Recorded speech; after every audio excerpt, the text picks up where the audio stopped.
जय जिनेंद्र दोस्तों, जैन पाठशाला आपका स्वागत करता है। आज का मेरा वीडियो है, क्या सह जोड़े यानी पति पत्नी साथ में मंदिर में पूजा कर सकते हैं?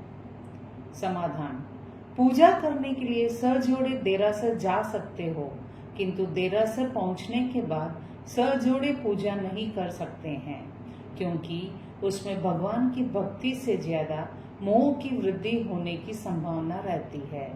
प्रत्येक क्रिया करते समय केंद्र में भगवान को ही रखना है, ना कि पति और पत्नी को।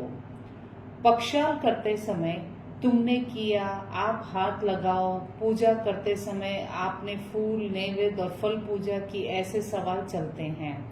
पति अथवा पत्नी ने पूजा की या नहीं की, उसमें ध्यान ज्यादा होता है, लेकिन भगवान की भक्ति में ध्यान नहीं लगता। जो लोग सजोड़े बैठकर भगवान की अष्ट प्रकारी पूजा करते हैं, उन सभी लोगों को ऊपर की बात का अनुभव जरूर हुआ होगा। स्वयं से पूछे कि क्या ऊपर बताई हुई बातें सही है या गलत। याद रहे, आपको भगवान की पूजा करनी है, नहीं कि पति पत्नी ने पूजा सही की है या नहीं की, उसके ऊपर ध्यान देना है। ऐसा कौन कैसे चल सकता है? जब हम निस्सही बोलकर मंदिर जी में प्रवेश करते हैं, तो भगवान और मंदिर के सिवाय तीसरे विषय में मन, वचन और काया को कैसे प्रवेश दे सकते हैं? दूसरी बार निस्सही बोलने के बाद भगवान की पूजा शुरू करते हैं, तो उसका उपयोग भगवान की पूजा में ही होना चाहिए, ना कि दूसरी चीजों में। याद रहे, आपको मंदिर में भगवान की भक्ति करनी है, पति या पत्नी पर ध्यान रखना नहीं है। पक्षाल का चढ़ावा जिसने लिया हो, तब उनका पूरा परिवार परमात्मा का पक्षाल करते हैं। एक ही कलश से अगर पति और पत्नी स्पर्श करते हैं, तो उससे भगवान के अभिषेक करने में दोष लगता है, क्योंकि स्त्री और पुरुष का स्पर्श को गलत माना गया है।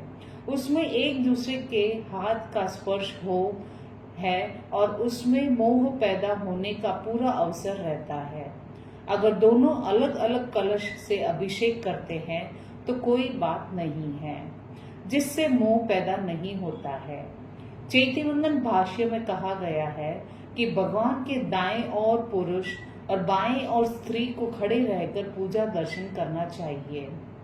अगर अष्टप्रकारी पूजा करते समय भी इसी को अपनाना चाहिए। हकीकत में यह नियम ब्रह्मचर्य को सीमा पालन में आता है। जहाँ पर स्त्री बैठी है, वहाँ पर पुरुष 48 मिनट तक, और जहाँ पुरुष बैठा हो, वहाँ स्त्रियों को 3 प्रहर तक बैठना नहीं चाहिए। यह ब्रह्मचर्य की मर्यादा है। जो लोग सजोड़े बैठ के पूजा करते हैं, वहाँ विजातीय व्यक्ति कैसे दर्शन पूजा कर सकते हैं? अगर ऐसा होता है, तो ऊपर की मर्यादा का पालन नहीं होता। जहाँ स्त्री बैठी है, वहाँ साधु भगवंत, और जहाँ पुरुष बैठे हैं, वहाँ पर साध्वी जी भगवंतों को चैतीवंदन करने की बारी आती है, तो इस मर्यादा का पालन नहीं हो सकता है। इसलिए पूजा के लिए भगवान के नहीं, लेकिन मूलनाय भगवान की दाईं और बाईं बैठने के नियम की आवश्यकता है। इसलिए सजोड़े पूजा नहीं कर सकते हैं। अगर 2 जन अलग अलग भगवान का अभिषेक करते हैं, वरक आंकी कर सकते हैं। 2 नैवेद्य 2 फल के साथ भगवान की भक्ति कर सकते हैं।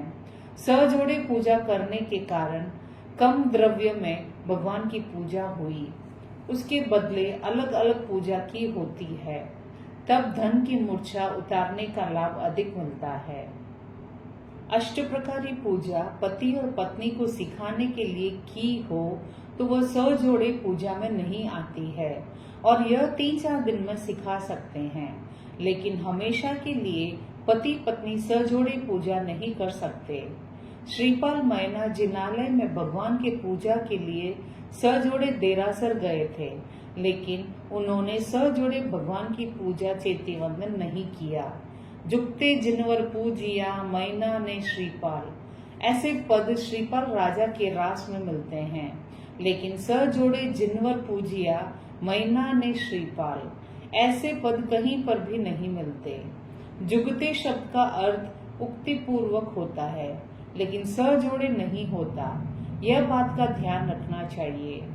माता रूप सुंदरी जब जिनालय में आती है तब श्रीपाल आगे बैठा है, मैना और कमल प्रभा यानी श्रीपाल की माता पीछे बैठे हैं। ऐसा श्रीपाल राजा के रास में आता है। इससे यह पता चलता है कि श्रीपाल और मैना साथ में बैठ के पूजा और चैतीवंदन नहीं करते थे। अगर जिनेश्वर आज्ञा विरुद्ध कुछ कहा हो तो मिच्छामि दुक्कडम।